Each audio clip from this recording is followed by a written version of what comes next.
Dans un royaume lointain, au cœur d'une savane brûlante, vivait un roi connu pour sa puissance, mais aussi pour son obsession du contrôle. Il s'appelait Rafourou, le roi aux yeux d'onyx. Sous son règne, personne n'osait contredire sa parole. Et pourtant, le mensonge régnait en maître dans son palais. Les conseillers se flattaient, les courtisans s'inclinaient, et les vérités les plus simples disparaissaient dans les ombres. Alors, un jour, le roi eut une idée dangereuse. Il convoqua le plus grand artisan du royaume, un vieil homme sage nommé Bani, et lui dit « Fabrique-moi un objet qui puisse dévoiler la vérité. Un mensonge ne doit plus jamais survivre dans mon royaume. » Bani, silencieux, s'inclina. Pendant 7 nuits, il travailla dans le secret de sa hutte, mélangeant l'argile et les cendres sacrées, murmurant des prières aux ancêtres. Au lever du 8e jour, il apporta au roi une calebasse d'un éclat doré, si pur qu'on pouvait y voir son reflet. Le roi, émerveillé, demanda « Comment cela fonctionne-t-il » Le vieillard répondit « Quiconque regarde à l'intérieur verra son propre visage. Mais si cet homme ment, la calebasse le révélera à tous. » Le roi éclata de rire. Il ne croyait pas vraiment à la magie, mais il décida de l'essayer.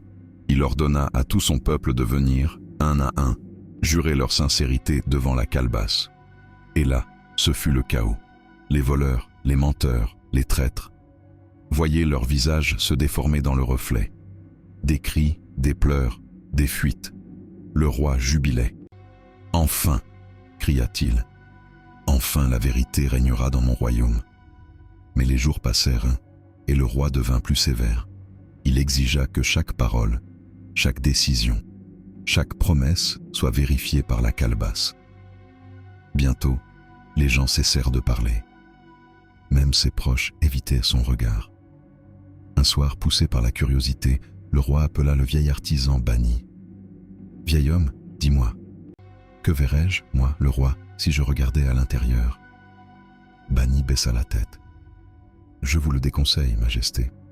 Même la vérité d'un roi peut brûler son cœur. » Mais Rafourou insista. Il prit la calebasse, s'assit sur son trône et la regarda fixement. Pendant un instant, il ne vit que son reflet. Puis, lentement, le visage changea. À la place de son image apparut un homme couronné, entouré de mensonges. Autour de lui, des visages de son peuple enchaînés, des larmes, du feu, des ombres qui chuchotaient « Roi Rafourou, toi aussi, tu mens ».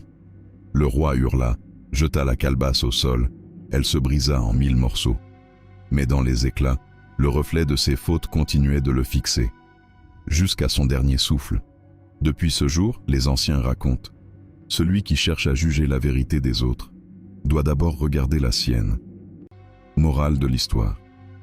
La vérité n'est pas une arme pour dominer les autres, c'est un miroir qu'il faut avoir le courage d'affronter soi-même.